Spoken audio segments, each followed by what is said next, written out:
it down. No, turn it up. Turn the AC up, Cal. Turn the AC up. It's a little hot in here. This might be the sweatiest show we've ever done. Oh, wow. What is up, everybody? Welcome to the DMVR Nuggets podcast. Let's go. Let's go. There they are. We have a great show for you lined up today. Why? Because we had Coach Spins on, man. Coach Spins, Adam Spinella, who is, of course, my number one resource for the draft. I mean that sincerely. Like, we talked about it on the show even before he was coming on. Like, his videos have been fantastic. Oh, yeah. We don't do much draft prep, or actually, we usually do. This year, we just could not. Are you kidding? So I'm just going to say it. We relied on his scouting videos. Very, very heavily. And I remember back in the day, Mike Schmitz used to do the videos. And They were fantastic. And then he went to, ESPN and stopped doing them. He stopped getting those. And it was like, damn, man, this sucks. We lost a great thing.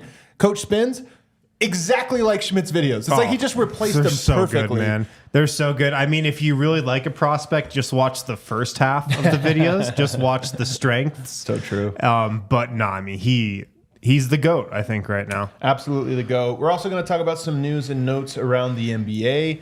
But we begin with our top story. Harrison, did you hear the news? What's the news? Bruce Brown has signed an extension with the Denver Nuggets. Congrats, Bruce. According to, let me check my source here. Congrats, Bruce. Jamal Murray. Oh, okay. Jamal Murray. Now, I didn't even know he had an extension. Let's play this tape here. Let's play this footage. Everybody's playing for each other, and now that we won, everybody's succeeding. We always talk about once we win, everybody will eat, everybody gets taken care of. So we're starting to see that with like Bruce and his extension. So congrats to him. Man, congrats to him. Congrats to him on his extension. Man. Extension. I was so hoping the Nuggets would sign him to an extension. Wait a second. He's not eligible for an extension? Well, an extension is the one thing he cannot sign this summer. Oh, so if he signs with the Nuggets or a new team, neither is an extension. It's a new deal. Wait, so maybe he didn't say the Nuggets gave him an extension, so another team gave him an extension, right? No, that is also impossible. What do you mean? If he was signing with a new team, it would not be an extension. It would be a new deal. Well, hold on a second. He said congrats to him. Congrats to him. Okay, so we know that this is like a congrats because something has happened that's good and positive for Bruce. I guess. So what on earth could this possibly mean? Why did he say that? This is the best clip of all time because it could mean anything.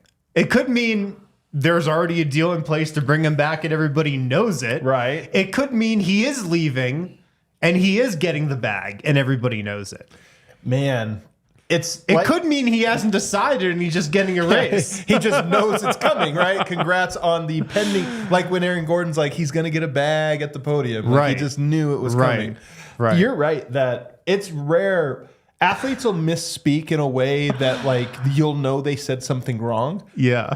This was so perfectly ambiguous that we actually... Extension is the perfect word to use in this situation. Congrats to him. Now, I will say, I've been covering the NBA for a while. Yeah. And you're not going to believe this, Harrison.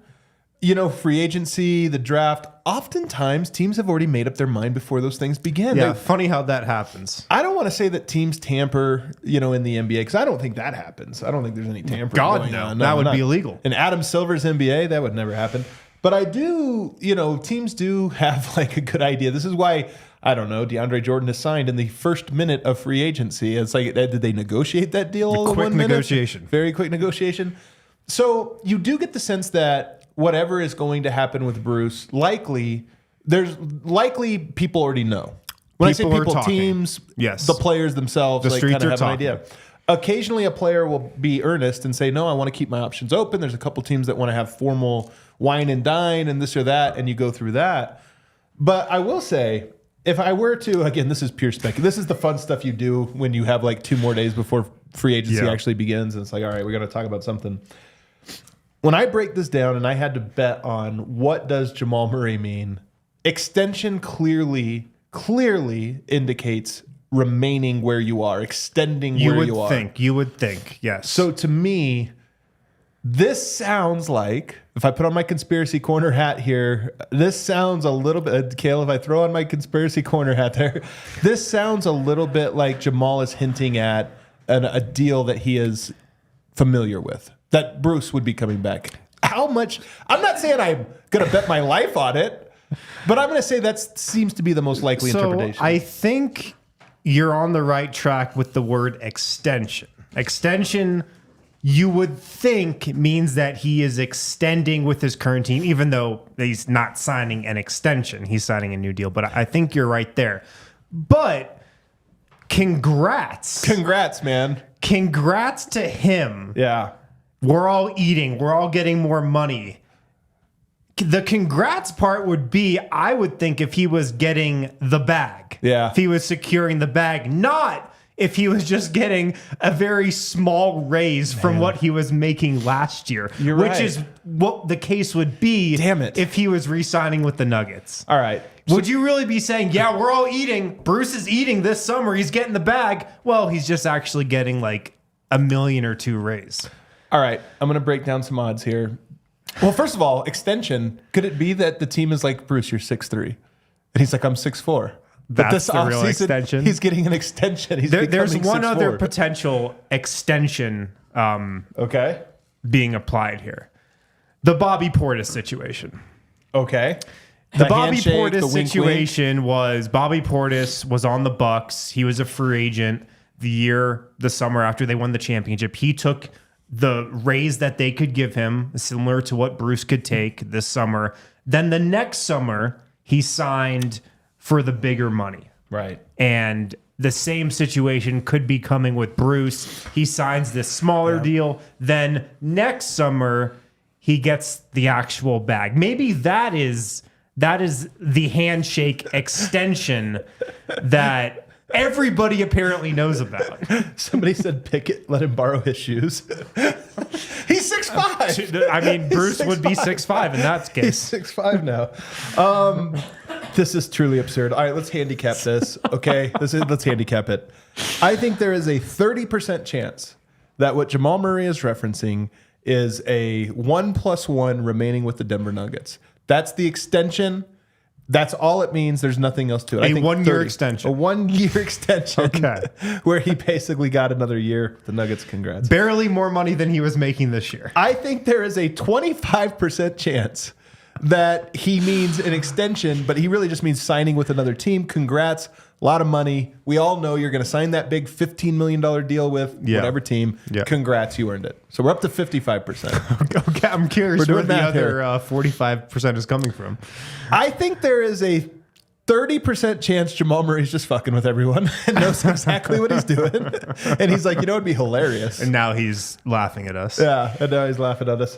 And then I'll put a 15% chance that Jamal actually doesn't know anything and isn't trying to be funny. He just, you know, congrats, you're likely to get an extension. And, you know, he phrased it in the perfect way where he didn't mean it to be taken anyway. I actually think that is the most likely scenario. Right. So that's actually probably he's like, congrats on a good season. I'm going to take that he's just giving an ambiguous congrats. Yeah. Not knowing what Bruce Brown is doing. Okay, there you go. Like, you're probably getting an extension. You're probably getting a big deal. Congrats to him. I mean, congrats. He earned an extension from somebody. So I mean, I don't know. But I love that this I didn't think about that option, but that could be it. I mean, players say this kind of stuff all the time, right? If there's one thing, I remember players, I can't remember what the story was. I wish I could remember the specifics, where it was a similar Bruce type situation where a team had a limit on what they could offer a player. And they offered it, and the player was so offended by it that they like ended up, you know, storming out. And the team's like, "No, you don't understand." His agent didn't brief him on what they could offer. That's all we can offer you. He's like, "I can't believe the disrespect I'm hearing." So players are not always tuned in to the minutia of these things, right? They've got bigger and better. I mean, Jamal's got better things to worry about. Yeah. What His else? trip currently in France. What else is in the news here? Well, What else we got? the other thing I wanted to bring up was. I don't know if you've been on Instagram lately, but Bruce Brown is working out in Boston. Okay. And he's only working out wearing a full ensemble of Nuggets gear. My God. Nuggets championship shirt By the and way- Mile High City shorts. Yeah, man. Come on, Bruce. Somebody pointed out that he was wearing Tatum's shoes, though. Well, he probably just got those from being in Boston. I mean, that is a knock against Bruce, this. I think Bruce is really enjoying this. Yeah. I think Bruce is really enjoying this, and he should, man. Like everybody, we all like to be, the one that gets courted, a little wined and dined. Everybody kind of doesn't? likes that. And like I said, our job as sort of, in many ways, the center of the fan base, and online or this or that. I feel we haven't done enough. I feel like we haven't done enough because we all know it just feels so logically cut and dry that it's not like you don't have to do the persuasive argument. It's Right. like, hey man, the argument is it's a little bit of a discount, but man, didn't you have fun this year? You're the perfect guy here. Like, it's a perfect guy for Denver. I think Bruce has got to know that. Like, Bruce Brown in Denver, that is the best version of Bruce Brown that there's probably going to be. But also just like the fact of the appreciation. That's what I mean is, the stars are always appreciated. The role players, sometimes yes, sometimes no. Bruce, to me, is as appreciated of a role player that's come through Denver. Oh, for sure. Basically in any sport. Like, he is so loved by the fan base. And, I just wonder how much what's that worth? How many millions is that worth? The last thing I'll say on this, pertaining to that Instagram post, I remember when Will Barton was a free agent a few summers ago, and right before free agency, he also posted a picture of him working out in Nuggets gear. Really? Yes, I remember this very vividly. Before he had signed? Before he had signed. Somebody can probably find it. Or actually, he's probably wiped his Instagram by now. It's probably not on there. But I remember it because I asked somebody close to Will Barton, does this mean what I think it means? They didn't respond to me. Thought that story was going to have a cooler ending. I'm not going to lie. But he ended up re-upping with Denver right when free agency started. Well, there you go. Is there one more piece of news we have that you shared here, Kale? What was it? Oh, yes, of course. At the draft. Oh, yeah. Another video that we have to decipher here. Let's take a look here. This is, hold on. I just want to tell you good luck for today. I was going to introduce this, Kale. This is Anthony Black, who was taken 6th in the NBA, went to Orlando Magic, and he got a very mysterious phone call. On the draft, but I gotta tell you that doesn't mean anything.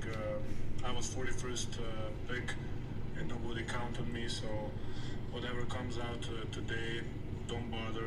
Just work hard, surround yourself with the good people that you trust, and just in the end, just work hard.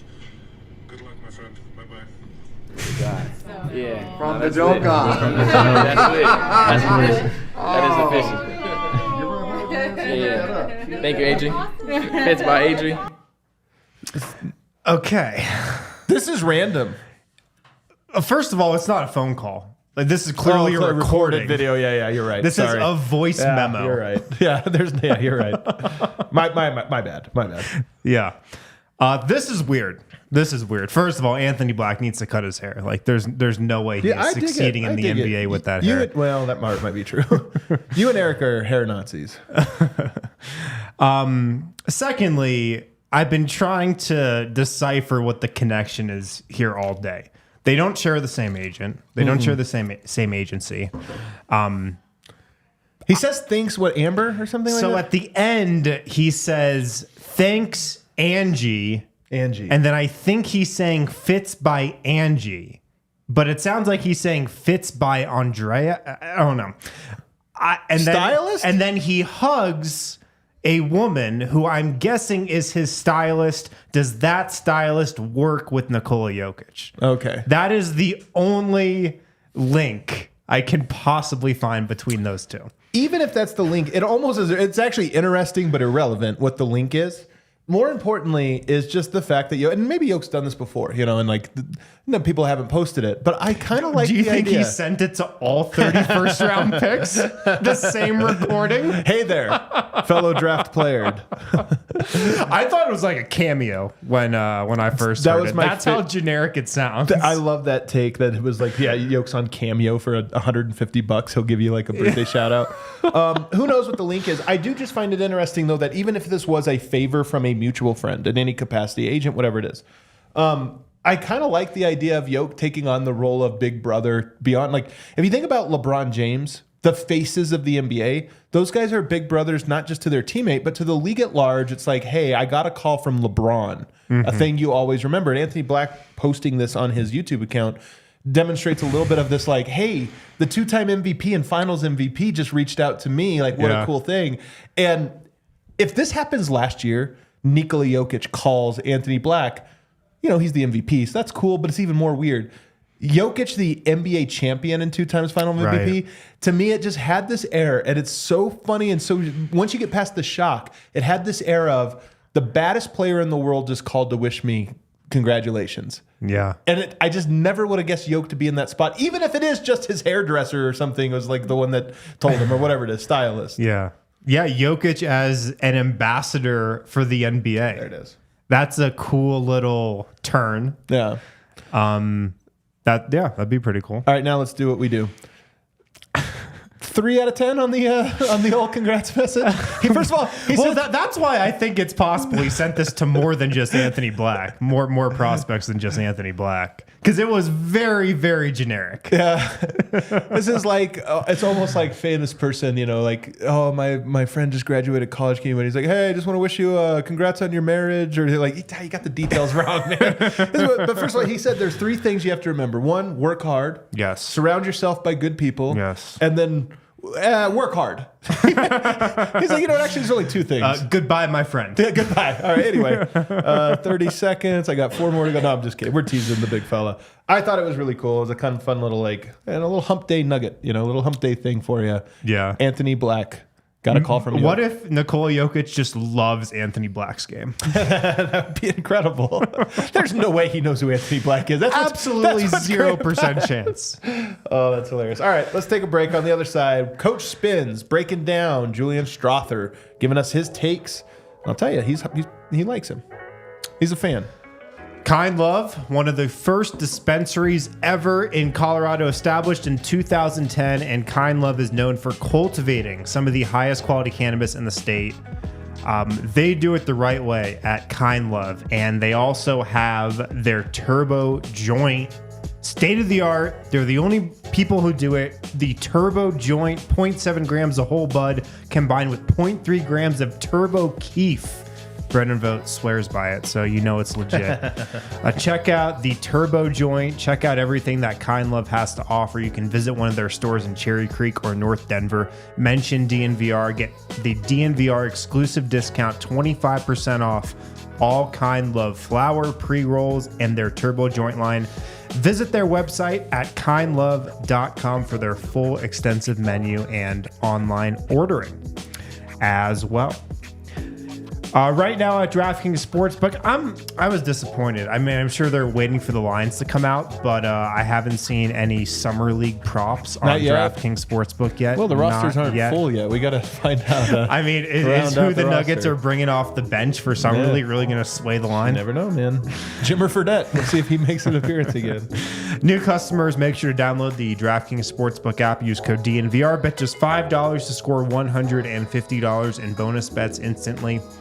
That's code DNVR only at DraftKings Sportsbook. Gambling problem? Call 1-800-GAMBLER. In Massachusetts, call 800-327-5050 or visit gamblinghelpline.org. In New York, call 877-8-HOPENY. Text HOPENY to 467-369. In Kansas, call 1-800-522-4700 on behalf of Boot Hill Casino and Resort in Kansas. In West Virginia, gambling problem? Call 1-800-GAMBLER or visit www.1800gambler.net. All games regulated by the West Virginia Lottery. Please play responsibly in partnership with Hollywood Casino at Charlestown Races in Connecticut. Help is available for problems with gambling. Call 888-789-7777 or visit ccpg.org. 21 plus in most eligible states, but age varies by jurisdiction. See DraftKings.com/sportsbook for details and state-specific responsible gambling resources. Bonus bets expire 7 days after issuance. 1 boost per eligible game. Opt-in required. Max bet $50. 10 plus legs required for 100% boost. Eligibility, wagering, and deposit restrictions apply. Terms at sportsbook.draftkings.com/baseball terms. Alrighty, back here, segment 2, DNVR Nuggets podcast, and now an interview with Adam Spinella, the great NBA draft analyst. He spends all year doing NBA draft analysis. He knows this thing inside and out. You can find him at the Box and One YouTube channel, which you should absolutely check out. But first, here's our interview.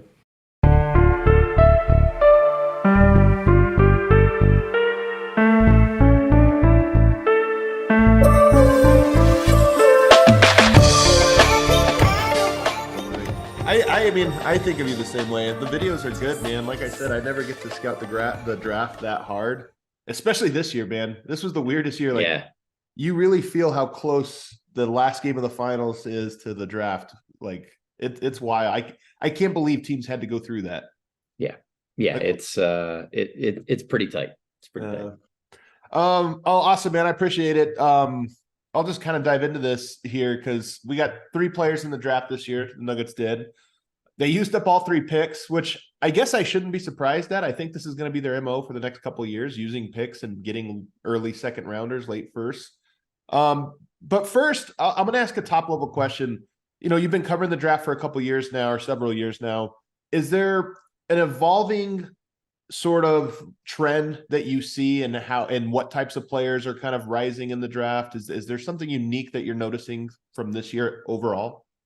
Yeah, it's a great question. I think the longer I stay in this industry, the more I see those trends start to reveal themselves. But I think they continually evolve in like 5 to 6 year cycles. And right now, the Denver Nuggets are actually a great example of the trends that win in today's NBA. Making sure that you have everybody in your rotation who's about 6'5" or larger, I think is a huge part of where the league is going. The combination of size and skill. They love self-aware, high character teammates. Those are things that I think teams are more willing to reward nowadays than they might have been, you know, maybe 10, 15 years ago, taking swings on upside as opposed to the right locker room fit in some situations. And then more than ever, the importance of making great decisions quickly when you catch the basketball, that you want a bunch of guys who not just know their role and are willing teammates, but can do different things with the ball in their hands. They can shoot it. They can make a decision if they have to put the ball on the floor, or they know when to swing it around the perimeter really quickly. And that's what stood out to me in watching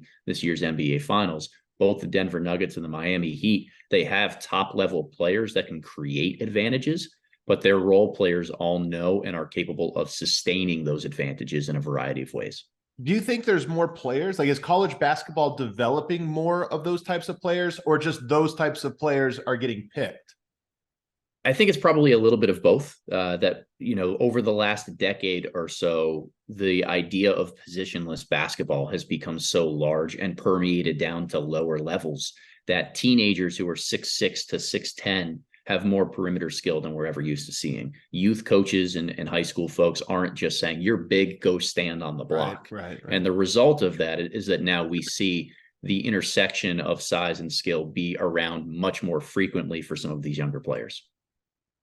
It's funny you say that, because the Nuggets, I mean, there's 3 things I guess you could say. They went with size, you know, some taller players in guard positions and wing positions. They went with older players, more experienced players. I think they drafted 3 of the oldest players in the entire draft. But one of those guys is more of a specialist. That was their first pick, Julian Strawther, who is, of the 3, I would say the most, to me it seems, maybe I'm wrong, you can correct me, the most of a specialist. He's a shooter. And then the other parts of his game maybe here or there. What can you tell me about him? And do you agree? Is he a specialist? I think so. I think the idealized role of Julian Strawther is almost entirely as a catch and shoot player, revolving around the offense of others to create those shots for him. He's got a lightning quick release. And, you know, with older players who are shooting specialists, you really have multiple years of a sample size to bear out the consistency of their jump shot and how legitimate they are within that role. And year after year, Julian Strawther has blown everybody away at Gonzaga with the consistency at which he shoots, particularly from range. He's good off screens. I wouldn't call him a great movement shooter. A lot of times when I think of movement specialists, I think of guys like a Duncan Robinson or a Kyle Korver, a JJ Redick, who are so versatile in the way that they come off of different screens and actions and really open up the playbook. I think Strawther is okay in those areas, but his footwork isn't quite the same as some of those guys. He's more of a hop shooter. And I think the 1-2 step shooters, guys like Korver or Redick, who built a career off of, you know, having shooting gravity and being able to run off of different screens and handoff actions, the 1-2 footwork lends itself a little bit more cleanly to that type of role. So where I see Strawther having a ton of value is spacing the floor while standing on the perimeter and really being a great threat in transition. If he can keep his shoulders square to the basket, he's a knockdown elite shooter. Would you call him a fundamental shooter? Because some of the stuff you're talking about with footwork, that's a very specific fundamental. But even his shot, it's lightning quick, but he almost throws it. He almost has like a quick. But I don't know if that means he's not fundamental. Yeah, I think fundamental is kind of a semantics term. Like a lot of times shooting just comes down to, can you put the ball in the basket, right? And he has proven over such a long sample of time that he does it. I don't care as much about the mechanics. It's quick enough that it gets off. He's 6'8", so he doesn't need the absolute highest release in order to do that. If it's right in front of your face and quick and you're 6'8", like I have no issues with that. And when I say hop shooter, that's not a negative in any type of way. It allows you to get that shot off a little bit more cleanly and quickly. But I just think that it's different in terms of how you would come off screens, particularly going in different directions. That's really interesting. So as far as shooting, because he took a lot of deep threes, there's some players that do that more than others. He seems to do it as much as just about anyone. Where would you, if you just look at Denver's roster, they have some great shooters, KCP, Jamal Murray, Michael Porter Jr. Is he that caliber of shooter at the NBA level? Do you think he can grow into being that caliber shooter? Where would he rank on the Nuggets in that way, just in shooting?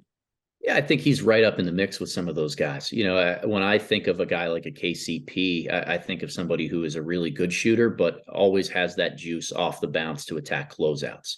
And, Michael Porter Jr., really good shooter, but he can also, with his size, do some different things on the interior. Strawther is a little bit more of a one-trick pony than some of those guys, where his impact is not going to be as high as some of them if he gets run off the line and treated like a shooter. The challenge in guarding, a guy like Jamal Murray, who's obviously an unbelievable three-point threat, is that if you give him that extra attention outside of 20 feet, he has enough skill and craftiness inside the arc to kill you in a variety of ways. Strawther right now only has one move in his arsenal that he's really comfortable in, and it's this beautiful runner that he has going to his right hand. And it's a great shot for him, but he does not generate a lot of rim pressure, not a great decision maker with the ball in his hands. He's just going to be a little bit more limited in those moments when he doesn't get catch and shoot threes, which just changes your role a little bit. If you're really guarded like a shooter, you need to find different ways to impact the game when you're not putting the ball in the basket. So I love his shooting. His confidence on his shot is, he almost might be too confident. Like he has a quick trigger. He takes some wild ones, but I mean, he hits 41%, he's good.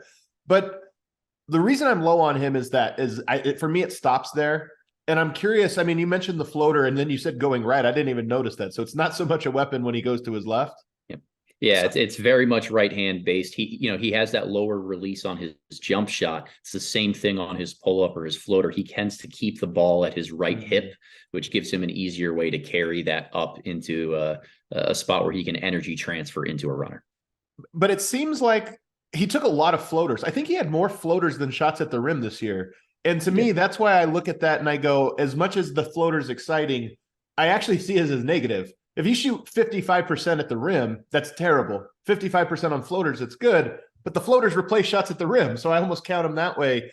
That's my biggest concern. As you mentioned, just maybe his offense stops there. But to me, I don't feel like he's one step away from being a good rim finisher. I feel like he's multiple steps away. Am I being too harsh on him? I don't think you're being too harsh at all. I think it's something that I obviously noted throughout the pre-draft process and why Strawther was a little bit more of a fringe first, early second round candidate for me. As much as I value big wing shooters in the NBA, I think you need to be a little bit more diverse with your shot selection or what you can really accomplish when you put the ball on the basket. I will give one small area of positivity, or at least a reason for why the Nuggets could be optimistic on him. And it has to do with the system at Gonzaga. Over the last several years, they play two true big men together. They always like to have one who's posting up. They run a bunch of high-low actions to try to throw the ball inside. That doesn't leave the room open a lot for backdoor cutting. And I think that Strawther playing in a 5-out offensive system, or at times when you have a great passer at the middle third and the top of the key, like Nikola Jokic is, it's going to open up some backdoor cutting opportunities where Strawther can use the shooting gravity that he commands and the fact that he might get face guarded or top locked when coming out of the corners to go backdoor and have a cleaner avenue to finish at the rim. If he were to try to do that at Gonzaga, there'd be multiple bodies always standing there because the Zags always had one big man kind of posting up at a time. So there is a little bit of optimism that a different offensive scheme or system and NBA style floor spacing can raise that floor for him as a finisher around the basket. But I don't think any of the tendencies that he's shown thus far indicate that he's going to be an above average finisher. So I always refer to players as running backs or wide receivers. Like Jamal Murray, ball in his hand, he's driving, he's a running back. Michael Porter is more running routes and then catching and finishing. So maybe it sounds like you're talking about Strawther is there's hope that with his shooting, he could become a good receiver, running around the perimeter and then darting to the rim, Jokic getting him for touchdown passes. Absolutely. I love that comparison and that thought. Like, I think of him as a guy who's not going to have many yards after the catch. Like you got to find a spot to put the ball in his hands and a spot he can immediately succeed with it. What about on the defensive end? He's got a lot of length, and I think that's Calvin Booth's MO. His length is half of defense. Can he be an NBA level defender? So I have continued to describe Julian Strawther as a try-hard on the defensive end. Okay. Like, I think he really cares. And when you're long and you have decent positional strength and you care, that is half the battle most of the time. I think that he's going to be a guy who struggles on the perimeter in some regard. I don't think his lateral quickness or reactivity to quick dribble moves is exactly what you need in space. And then I think he struggles a little bit off ball. There are some moments where he has made decent rotations to protect the basket, and I can see him having an impact in the Denver Nuggets system when Jokic is showing and playing a little bit more aggressively against ball screens. That causes your wing defenders to tag in around the basket a little bit more. And Strawther has shown decent impact in those areas. But where he gets lost is anytime his man relocates or moves along the perimeter. He's not great at getting through screening action, which is rare for a shooting specialist. Those guys do a nice job of usually getting through traffic or screens because they're so used to doing it on the offensive end. He really struggles with off-ball screening actions. I think he overhelps at the rim sometimes and gets a little bit farther away from his man, which forces him to close out a little bit longer than he normally should. And the result of that, when you're not the quickest laterally and you struggle to win the first step, is that you can have a lot of re-penetration rim pressure against Julian Strawther. So there are definite areas where he's going to be exploited at the next level, but he does care enough. He has some of those physical tools to try to overcome that. And I think that the scheme fit in Denver can be one that mitigates some of his concerns fairly well. Do you think he'll pan out? I mean, Denver now a defending champion. They're at a different timeline. I think it's going to be a hard place for any rookie to break into just because you're going to have to go through a process. But do you see him, especially in Denver, being a guy that a year or two down the line, he's an impact NBA player? I think this is a good landing spot for Strawther. I tend to believe that there are maybe 20 to 25 players in each draft class who turn into rotational quality and caliber NBA players. It's your guess is as good as mine for who those guys turn into. Even though I cover the draft year round, there really isn't an exact science. You've got to find guys in the right scheme. I think Denver offensively is going to be a great landing spot for Strawther because they have so many high IQ playmakers that can put him in positions to succeed, like we talked about, where he's not reliant upon himself to get yards after the catch. Right. Like, just stand there and knock down a bunch of threes. He'll have a solid NBA career. Is there, lastly on Gonzaga, is there traits that players coming through Gonzaga kind of have? I mean, is it would you call it high IQ system, discipline? Like, what would you say about Gonzaga players? Yeah, Gonzaga is very different based on the position that you play. I think their big men are always really fundamentally sound, decent passers, and have a great basketball IQ. Their wing specialists and shooters have really panned out fairly well over the last couple of years. I look back at Corey Kispert, who was drafted as a lottery pick a couple of years ago, or just outside the lottery for the Washington Wizards. Really solid, dependable role player. Gonzaga loves to have these shooting specialists, and I think for what Strawther has shown he can do at Gonzaga, he's going to be reliable in that role at the next level. Awesome. I think I might be Coach Spin's biggest fan, man. He's so good. I mean, he's got 80 prospects that he has to keep in his head somehow, and he can just speak about the crazy details, like, just right off the top, man. Yeah. That was great stuff. Let's take a break. On the other side, though, we do get into the other two prospects. And here, is he as high on Pickett as I am? We'll find out. Breckenridge Brewery, the official beer of DNVR. Make sure to check out the beer of the month, the Mountain Beach Sour. Hey, it's summertime. It's been like 90 degrees in Denver the last couple of days. Perfect weather to drink the Mountain Beach Sour. If you don't know where to get Breck Brew, check out the Breck Brew beer locator on their website. Just type in your zip code, tells you where to get Breck Brew, gives you the liquor store, grocery store, wherever they've got Breck Brew closest to you. Breckenridge Brewery, the official beer of DNVR. Make sure to check out the beer of the month, the Mountain Beach Sour. Also, make sure to check out IV Nutrition of Wash Park. We've all been there to get an IV drip. Great time, great experience. You sit in a massage chair, you can recline in zero gravity mode. They got music going, they got nice relaxing fountains. Like, it's a great vibe at IV Nutrition. Stop in there today. Stop by their Wash Park location on the corner of Alameda and Downing. Anybody who mentions DNVR when you come in, you're going to get 50% off your first IV nutritional drip. Give them a call, 720-259-4404 for more information. They also do wellness blood testing and consultations. They do intramuscular injections with vitamin formulas. Of course, they do IV nutritional drips as well. Stop by their Wash Park location, corner Alameda and Downing. Mention DNVR. Get 50% off your first IV nutritional drip.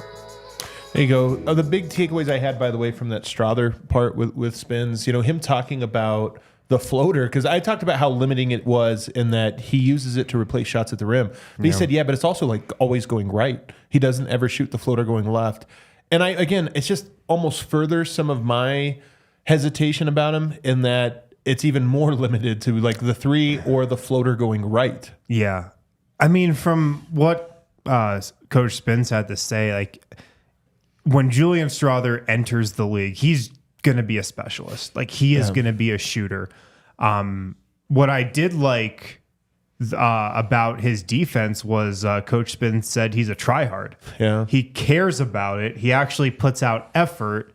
No, he's got a ways to go off ball and just some of his technique, but he wants to be a good defender at least. The part about him, being a good cutter, he's not going to have like a lot of dribble to his game, but the fact that Gonzaga plays, he played a lot of his minutes with two bigs, so there's not a lot of cutting room.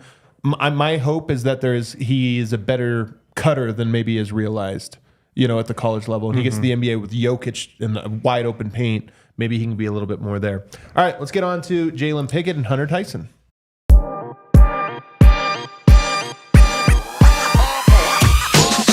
Strawther's a guy I'm a little more skeptical on. It's not my mold of player. The weaknesses stand out more than the strengths to me. The guy, though, that I just love, because it's my type of player, and I'm totally going to overrate him, is Jalen Pickett. I had never heard of this guy, because, again, I don't scout the draft. Even when the Nuggets picked him, it was like, okay, who is he? What let me find out some stuff about him. But as I've dug into him, I became obsessed. I love this guy. Why am I so high on him? High IQ. I mean, he's old and he's a little short, so I get the knocks there. Those are the big knocks, I think. But I just look at this guy's vision, his passing, the way he controls the tempo of the game and all this stuff, and I think, I love that. I think it translates. Calm me down on my Jalen Pickett enthusiasm. Sure. I think the way to calm you down a little bit more is to think about how Pickett-centric the offense at Penn State really was, that the entire system was built 100% around him and gave him so much leeway to create and dominate the ball. He would come off of ball screens and then circle the floor once or twice, kind of looking like Steve Nash out there trying to wait until somebody gets open. He plays this style that is affectionately known as booty ball, where as soon as he gets a player who he thinks he has a strength advantage over, he will turn his back to the basket and very methodically and deliberately back that man down. In college, when you have a 30-second shot clock and you're more reliant on one creator to really put great shots out there for the rest of your team, you give a player like that the long leash to dominate the ball for 10, 15 seconds per possession. I think at the NBA level, that's a lot less tenable, particularly for a role-playing guard. You've got to be a quicker decision maker. You probably have to be able to play off ball in some regard. And you're not going to get that same leeway to just break off the offense and play one-on-one mismatch isolation ball when you're a 6'3" point guard in the NBA. Did he play this way at Siena? Do you recall? Do you know? I'm curious how much of this was Penn State's choice, put the ball in his hands, versus no, it's the only way he knows how to play.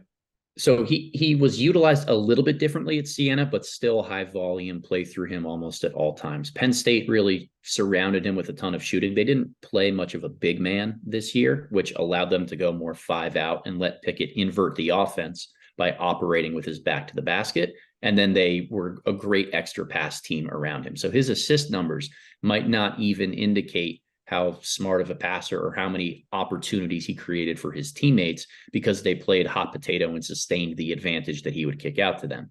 But I do think that Penn State leaned fully into letting him create from mismatches and finding ways to put the ball in his hands that created those mismatches. So I went through on Synergy. I rarely, even after drafting a player, will I watch as much tape as I did with Pickett. So I really got into the weeds just because I enjoyed it. I was like, well, that was fun. Let me do pick and rolls now. Let me do post-ups now. So I went through every single assist he had this year, and I thought he did a great job. As much as he was on ball a lot, I thought he did a great job in the possessions when he was off ball, being a connector piece. And that's what gives me hope that he can lower his usage, especially early on in his career. Maybe it ratchets it up if he's a successful player.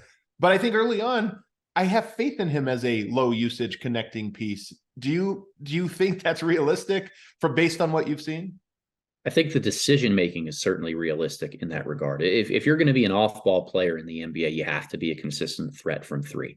And while Pickett's three-point shooting numbers on the surface indicate that he's very solid in different regards, the NBA range is still a question mark in my mind. I think a lot of his shots come out of his hand really flat. He needs some space and time to get them out. Even though he has a quicker release, he needs a little bit more space around him to feel comfortable with his landing spot. I don't know if he's going to be able to stretch that another foot or two behind the college three-point line. There are questions, and I think the shooting is much more important for a scalable off-ball role than the connective decision-making and passing. But there's no doubt he is a high IQ basketball player who can be utilized in a lot of different ways that allow his basketball IQ to pop. His shooting numbers, I think he's a better off the dribble three-point shooter than he was a catch and shoot. And that's always an interesting trait. To your point, I don't know if it's a rhythm thing, but it does feel like that would be the big concern is his rhythm and everything is just more comfortable when he has the ball and he has the control. So I think that's kind of what you're getting at. Very much so. And again, that comes from being a high volume player and being given a long leash by your college coach, is that you can take those extra bounces to get yourself into rhythm. At the NBA, and particularly as you scale down to not being a number one option, you've got to be super quick with your decision making and very efficient with your shooting. What about on the defensive end? How do you project him as a defensive player? I'm a little bit in between on a guy like Pickett. I was not enthused with everything that I saw this year from him. I think he's decently productive in a lot of different areas, but I don't think he's the quickest at the point of attack. And I wonder how his strength and kind of wider frame is going to hold up if he wants to cross match defensively. Yeah. I think that there is some hope for him to turn into a solid defensive and rotational player, but it certainly wasn't anything that stood out to me as a strength of his during this process. How tall do you think he is? Guessing players' height is so ridiculous because they have him at 6'4", but I just don't think he's 6'4". I think he's 6'2" to 6'3". I think that's probably a solid range. But again, even though height matters, I think length is much more impactful for the defensive end of the floor. And I think that if you have a wide frame and a strong body, you can play bigger than you're listed without having that be a tenable issue. Pickett might check both those boxes. Definitely strong. I mean, the booty ball is funny because he's not that big. He's not as big as he plays 20 pounds bigger because he just somehow knocks guys off their spot, even bigger players. Let me ask you about Micah Shrewsbury, because watching them and all of this, that was one of the things that stood out to me. As I was I love how this team plays. Yeah. And you mentioned they have a lot of guys that can make the connecting pass. I just thought the timing on everything they did was so great, and they just had a very fun style. What kind of coach is he, and how much do you think that impacts his? When I'm judging Pickett and his great basketball IQ, how much of that is, he's on a smart team and it makes things easier? Adam, you're asking all the right questions here, because I think the context of the college situation is always really important as an aspect of understanding pro projection. Shrewsbury is a brilliant offensive coach, and he comes from a lot of coaching trees that have helped him along the way. Brad Stevens, and had some time with front offices in the NBA and in the G League. He was a Matt Painter guy at Purdue who runs a ton of unique, complex stuff on the offensive end of the floor. And he's an identity-based guy, a coach who really gets his players to buy into the collective above everything else, which I think is what helped them not only effectively space the floor, but throw a lot of those extra passes and build that type of culture. I'm curious to see what Pickett looks like outside of that system once again, but I think it is worth noting, like, there is a lot of opportunity for numbers to become inflated because Micah Shrewsbury is the coach that is kind of dialing up the sets for him. I'm hopeful. You know, Denver's a high IQ team as well. And I know that the thought process with the front office is Jokic is on the court. Everything's great. Guys are cutting. Everybody's playing genius basketball, right? Because they know how to fit in around him and they've learned. When he goes to the bench, there's no identity. And this has been a trait for several years now. What are we when he goes, people stop cutting because they're not going to get the ball. It's not as incentivized. I think the hope is that Pickett can eventually work into a player that replaces Jokic. Obviously at a smaller level. He's not the two-time MVP. But what do you think of that thought process of, hey, this is a guy that can reward people for playing that smart level basketball again, so there's no drop-off stylistically between Jokic and him? I think it's spot on for what Booth is looking for with this front office, and it makes a lot of sense for this roster. You know, if you watched a lot of Nuggets games this year, so I know you did, and everybody who listens to this does as well, the backup point guard spot has always been a revolving door for Denver, and trying to figure out who can set everybody up to succeed. And a lot of times the easy fix to not having a great identity on your second unit is to have a pass first point guard who can create easy looks for everybody else, run some spread pick and roll stuff. I think Pickett can fill that role, but because of his strength, his desire to mismatch post, to turn his back to the basket and operate, it can create a really bizarro offense where the cutting, the free-flowing movement around him operates in many of the same ways it does around those Jokic post-ups. So it is a very cerebral bet from this front office that there are going to be some stylistic translatability similarities between what Pickett does and what Jokic does. But I think at the end of the day, just really smart to address that backup point guard position to try to find somebody who makes life easier on everybody else when some of the starters are off the floor. It sounds like you're a bit more skeptical than I am on Pickett. I just love his game. And I should say I'm still skeptical. Like a second rounder, the odds are always against you. But would you say you're skeptical, optimistic that he's going to work out for Denver, this year, next year, and beyond? Yeah, somewhere in the middle. We led this off with talking about trends in the NBA, and decision-making was a huge part of that. You love guys who know when to shoot, when to pass, when to drive it and create for somebody else. I think Pickett checks those boxes, but he is a little bit undersized, and I don't know if he has the defensive versatility to make up for some of that stuff. It's always hard to know when you're playing in a system where you're such a high volume offensive creator in college, whether you're not defending at the highest level because you're expending so much energy on the offensive end, or because you're just a little bit limited on that side of the floor. I think we'll find that out rather quickly with Pickett in his career, but I think this is a really good, again, fit for him, and a smart bet by the Denver Nuggets front office of, this is a guy who we can get the most out of with the system that we play. So I've done more film on Pickett than most prospects that have come through Denver. I've gotten into the tape on Strawther pretty well. I haven't done anything on Hunter Tyson yet, just from timing standpoint. I mean, he's next on my list. I know some people were complaining, why haven't you guys, we're overlooking him. I can't talk about him yet because I haven't really gotten into the tape. So walk me through Hunter Tyson and what kind of player he is. Yeah, 6'7", 6'8", movement shooting specialist. I think that there's some overlap for a guy like Julian Strawther here, where Tyson, what he does best is play off catch and shoots. He is a lot better off of screens and complex actions than a guy like Strawther is, which I think can open up the playbook in a variety of different ways. And he's very, very efficient as a finisher near the basket. The numbers pop off the screen at you. I don't think he is a threat to get there off the bounce. As soon as he He really takes a dribble with the basketball. He's turning his back to the basket almost every single time. And he can make a couple of those tough step backs or fadeaways now and then, but that's not going to be what he's asked to do at the NBA level. So decently smart cutter, runs the floor in transition. Many of the similarities that attracted Strawther to this front office, I think, bring Tyson here. I'm a little bit less optimistic about the defensive end of the floor for Tyson than I am with Strawther. I think the big reason for that, he actually plays smaller than he's really listed. Every time I watch his defensive film, I think he's like 6'4", 6'5", instead of the 6'7" or 6'8" that he's listed at. Good positional rebounder, really smart guy and smart player, self-aware in a lot of regards, multiple time all ACC academic player back at Clemson. Right. That's always an important box for me, like the self-awareness and the ability to quickly learn things on the fly. He got better every single year in college. And if you believe in that trajectory and guys who are continuing to work hard and maximize who they are, then Tyson is as good of a bet as anybody to be worthwhile a second round pick and find a way to stick in the league. Yeah. So I think view him as a small forward, a combo forward probably, but more of a 3-4 than a 4-3. Yes. But even then you still feel like he comes up small. I mean, that's the hope, I think. Is he power forward? Okay, I can see it pushed around. But as a small forward, do you still feel like he plays a little undersized?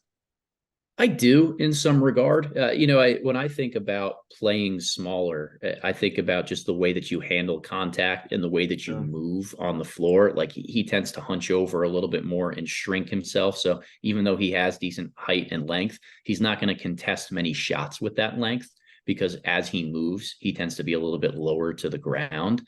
I also think that he struggles with lateral quickness in different regards. Like both Tyson and Strawther, as shooting specialists, can do a lot of great things for you on the offensive end of the floor, but they provide very little defensive, like positional versatility, and they can get exposed if they have to guard in space at times. So there are going to be challenges about how you incorporate them into a lineup consistently. But I think the bet here is hypercharge the offense.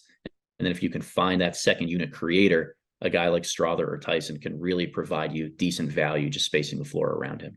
How would you, now some rapid fire ones here, how would you rank these guys in terms of most ready now, 1 through 3? I think the order that they were actually drafted in, Strawther, then Pickett, then Tyson, in some regard for me.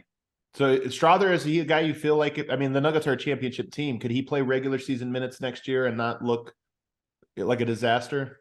I think so. And the biggest reason for that is role awareness. What the Nuggets are going to ask him to do is not going to be drastically different from what he did at Gonzaga. Right. Yeah. Play in transition, spot up around the perimeter, hit one of those right-handed floaters if you get run off the line, and please try your hardest on the defensive end. So if that's all he's asked to do, that's what he's been asked to do for the last 3 or 4 years. He'll be okay. What about ceiling? How would you rank them in terms of the best outcome for them? High volume creators probably always have the highest ceiling in some regard, because if they can translate what they do to the NBA level, they turn into a piece that ties everything together so nicely. But I probably would go in the same draft order that they were put in. Well, I just think Strawther's ability to catch fire from 3 is going to be so valuable to turn him into a really good role player down the line. I would have a much more difficult time seeing Pickett actually become one of the 15 to 20 best lead guards in the game. What about the gap between upside and downside? Boom and bust potential. How would you rank them? Who has the widest gap there? Probably the widest gap there is, it's hard to say, because I think all 3 of them as older guys have established themselves of having a consistent floor in some regard. If I'm going to pick one, it's going to be the guy who I think can be played off the floor quickest on the defensive end. And to me, that would be Pickett, just because of his size. I think with Tyson and with Strawther, when you're a little bit larger, it just raises your margin for error on the defensive end. Again, reliable floors on the offensive end because they're consistent contributors over multiple years in college. But the defensive stuff and the lack of versatility that Pickett brings might mean he gets squeezed from a rotation first out of anybody. Adam, this was awesome stuff, man. You're always on point. I was saying before we went live, he's the new Mike Schmidt. He's the guy for me. The guy when I'm like, all right, I got to scout these guys. I've only got so much time. Those videos have been so good. And I swear they're getting better. You're getting better at this as it goes on now. I feel like I know everything I need to know in 10 minutes of every prospect. So thank you so much. Is there anything else you want to promote?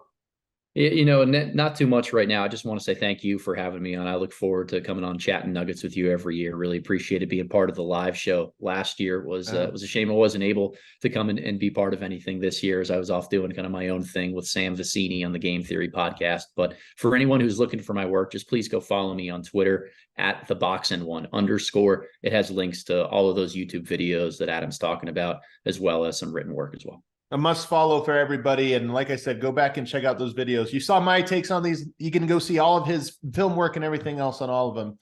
Adam, thanks so much. Thank you. Man, such good stuff, man. And I mean this sincerely, guys. When there are good content creators, it's so important as a consumer to support them. So everybody, go follow his channel. Definitely. Follow him on social media. We tweeted out the links and stuff. He deserves it. He does an incredible job. Let's take a break. On the other side, let's respond to some of the things he had to say about these prospects and wrap up with some final thoughts for today. Shady Rays take on the sun with gear built to last. It's freaking hot in Colorado.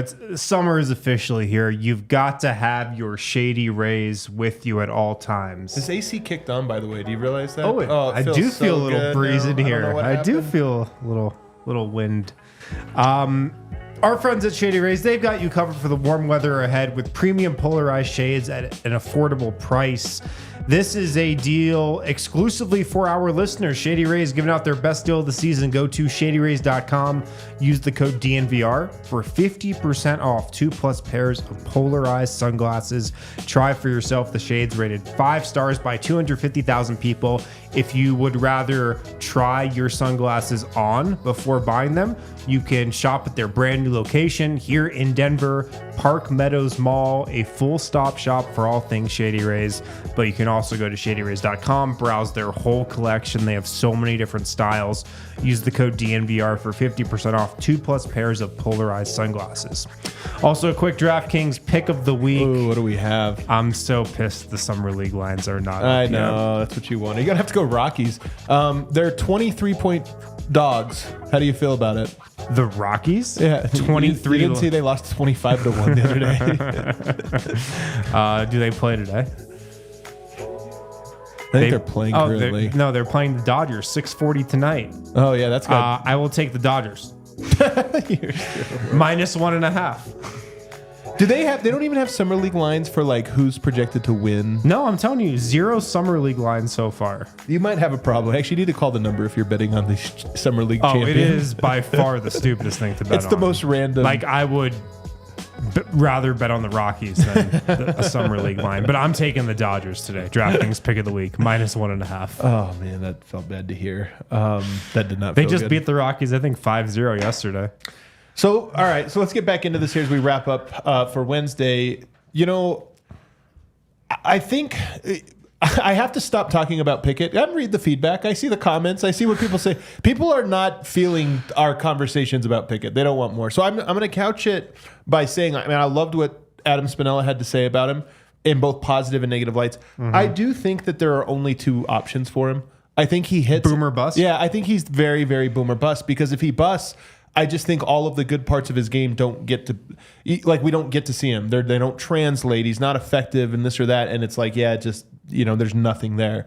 But I don't think that there's a world where he kind of hits, where it's like, oh, he does some of the stuff or this or that. It's like, it either is going to translate and he's going to be a very good player. I'm not saying star, because I just don't think he's too small and there's too many weaknesses in his game to be that. But I do think that it's like, oh, wow, this is a really nice backup point guard. Really good, solid NBA player who has a 10-year career, or he's gone and playing in Europe. Did Coach Spins quell your excitement on him at all? Did he temper it at all, or are you still 10 out of 10? I mean, you have to remember, and you know this, Harrison, because you were with, we've been together during the draft and the day after. It's not like I have a reason to be a fan of his. I've never seen you like this for any prospect the Nuggets have ever drafted. Well, the Nuggets, yes. I was going to say not for any prospect. No, I mean, just Nuggets know, prospects. We like to make jokes about it, but like we all have a type, right? And my type is clearly great passers. That's just the thing I appreciate the most about the game. And, obviously, it's funny. It's probably even a little bit of a bias because I value it so much. Sure. And so there's a possibility that I overvalue it. But with him, I'm just so convinced that he has that gene. Not that he is a good passer. Monte Morris is a good passer. Does he have the passing gene? I don't know. He's just a good passer. He's a good point guard. he has the gene that Alonzo Ball has, that a Jokic has, that a lot of these guys that I like in that way. It's like the unteachable feel. And so that's what it is that I like when I see that. It's pretty rare. It's actually kind of a rare trait to be so good at that. So when I see a player have it, it gets me excited. But then there is the question, and when you say, like, did he dampen my excitement? No, because I knew even scouting him that it's so unclear whether he'll get to unlock that part of his game. So no. It really didn't affect me at all. It's how I'm saying it's how I feel about him. Like, for sure. This is why it's kind of funny going in, because the thing I keep saying is I hope he works out because he's so fun. I hope so, but I'm not by any means convinced that he will. Yeah. Well, what I was a little surprised about is that Coach Spins rated how ready they are for the NBA, and he had Strawther 1, Pickett 2, Tyson 3. Yep. I mean, maybe there's not that much like separation there, but Strawther, I mean, he spoke pretty highly of him in terms of just being ready to fit a specific role within the Nuggets offense. Yeah, I thought that part stood out to me a lot as well. Him being more, game ready, and even just being higher on him in general. Yeah. Like it was, I think, easy for him to say, yeah, Strawther's the guy that I kind of feel that way about. And then, I have to say with Hunter Tyson, like I've watched Coach Spins' video on Hunter Tyson, and I might have read a thing or two, but that's it. So I know some people yesterday were bothered. Like, I don't know why they're ignoring him. The reason is because there's only so much time, and I haven't got to it yet, but I will. I mean, I'm intrigued by him, and I just don't have a take, and I don't like to give takes unless I have like some unless research. You've watched all 250 of a player's hey man, assists. Say what you will, but you can't take away that I actually care about this stuff. I find it interesting. So what would be the equivalent of watching all 263 assists? What would be the equivalent for Hunter Tyson? You probably should watch all his threes. I think that'd be a good place to start. Oh, that's another thing. He is a shooter. That's his role on the offensive end. But specifically, according to Coach Spins, movement shooter. And I was surprised for him to not label Strawther as that. He said specifically he thinks he's more. Well, because he was saying Strawther's footwork needs some work. Which, by the way, this is why I asked him, is he a fundamental shooter? That's like a little bit of a weird thing, because he does do a lot of like. If it works, it works. So this is like Kevin Martin, that's why I compared him to Kevin Martin. Great shooter, but you would never teach a guy to shoot from across his body. Yeah. Strawther has a lot of that too, where his feet are doing crazy stuff, but it works for him. It's just, and I think that's what he's getting at with the movement part, is he has some abnormalities to his footwork that now limit him from being able to go left, right, the way Hunter Thompson can. Or Hunter Tyson. Hunter S. Thompson. Oh, it's the worst. It's the worst. It's a Tyler Lydon, Hunter S. Thompson crossover. Yeah, there's a little. Yeah, it's unfortunate, man. Some quick notes here. Just came across the wire. Minnesota not picking up, or I guess not guaranteeing the deal. First of all, Woj misreported. Rare edited tweet from That's Woj. why you have Twitter Blue. You can get back in there and edit the tweet. So it's not that they're not picking up their option. They're not guaranteed it. All functionally the exact same thing. You were saying, is Minnesota a Bruce Brown destination?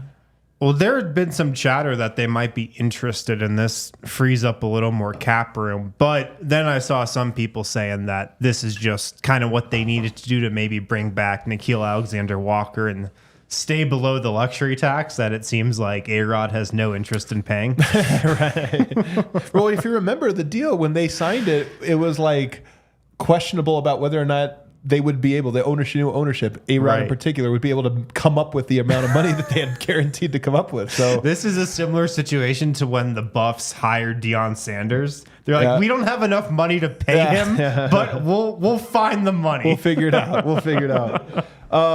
I'm telling you, man, this is hilarious. And then the second part of this, Monte Morris, rumored to be lots of teams interested in a trade, including Tim Connolly. This is classic Tim Connolly. Find the guys that he's acquired over the last 7 years running the Nuggets, and you can probably figure out who might be going to Minnesota. Yeah. I reported that the Nuggets do not have interest in Monte Morris. I was told that they would not bring Monte Morris back. Right. Doesn't fit the MO. But DeLon Wright is a bigger point guard. Maybe they would have interest there. I'd say probably not, but like Tim Conley, we love him. Fan base a little more mixed. Some people appreciate, the foundation he laid, and obviously bringing in Jokic. I mean, part of me just thinks like anybody that gave me Jokic, like I will be eternally grateful for. But it mixed from the fan base. I will tell you, Tim Conley can be the most hated man in sports if he signs Bruce Brown. Like, can you imagine if Tim Conley right now goes from I think the charitable thing you could say is he left at the right time, enjoyed him, but now we got Calvin. He took and they the deal he had to take. But he goes and gets Bruce Brown and steals him from Denver, and it just becomes, and then you have to Monte and Bruce are our nemesis. God. And then holds another press conference before a Nuggets Timberwolves game. Oh man, the war might be on. I did see Bronco Squatch put out there that the Nuggets could absorb, I love that word, Taurean Prince into a trade exception. Would you rather have Taurean Prince or Jeff Green next year?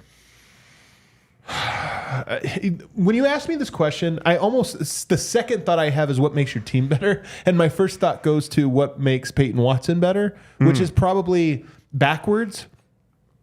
That being said, can you play Taurean Prince at the 3 and Peyton at the 4? Are you already setting up things the wrong way?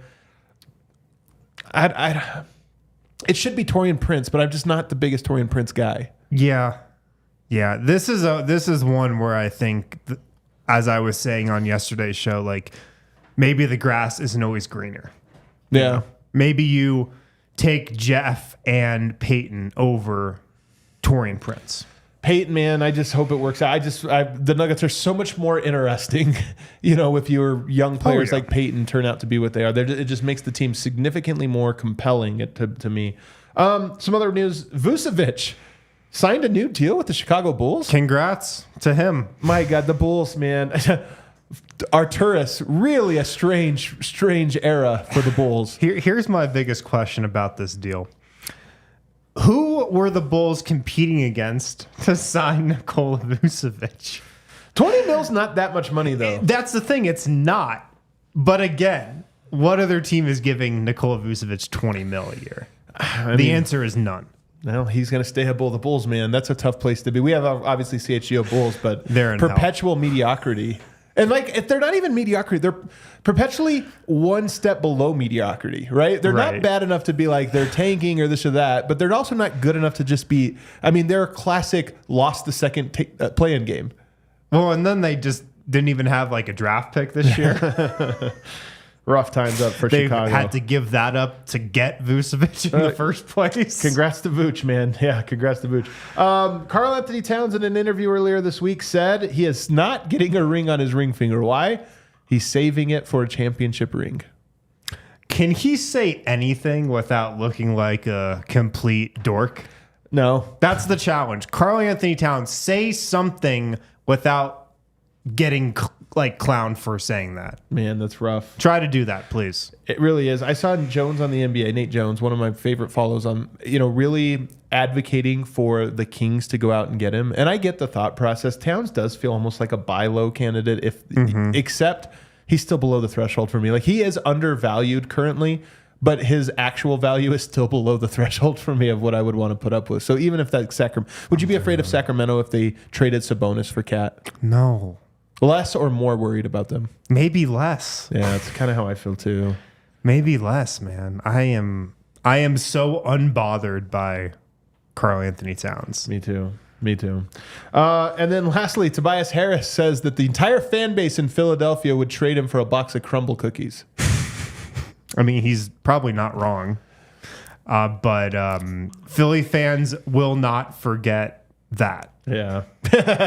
Now I think if you're Philly, you kind of have to trade him. Well, did you see Crumble Cookie came out and said if he's not traded, the entire city gets a Crumble Cookie? Yeah. Crumble Cookie, the mediator between Tobias Harris and the Philly fans. I have a feeling the CEO called up Daryl Morey and is like, hey, are you going to trade him? He's like, yeah, we're going to trade him. He's like, sweet, cool. We got a promotion that we can't afford, but as long as you guarantee to trade him, we can make this promise. Man. Yeah, they're going to have to trade him for nothing. I will say, and you can cue that outro music there, Kale. I will say this, man. Being a pro athlete, I think, really does suck most of the time. They have obviously some huge perks. They make the money. And I'm not trying to forgive them anything.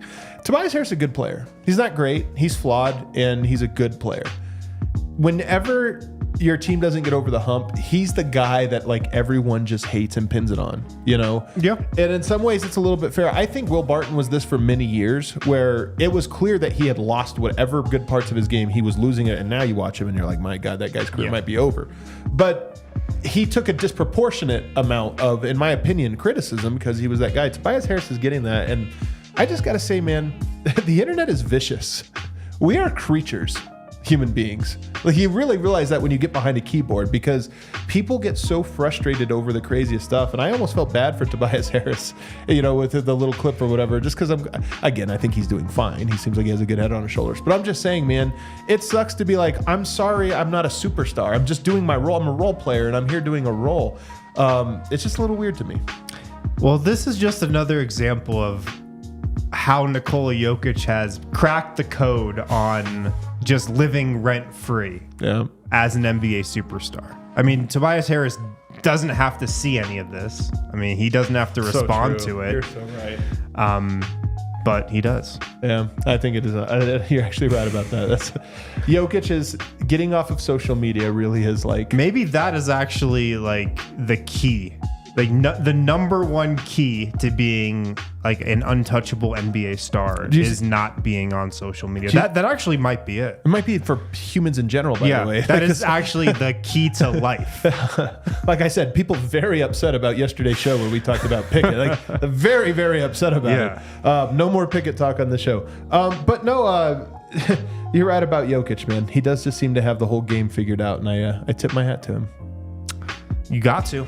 You've got to. All right, everybody. Thanks for hanging out with us for a full hour today. We are back tomorrow, Thursday edition. And then after that, free agency. Maybe we'll get another ambiguous comment from a Nuggets player about Bruce Brown's extension. God, I hope so. God, I hope so. Hit the like button on the way out.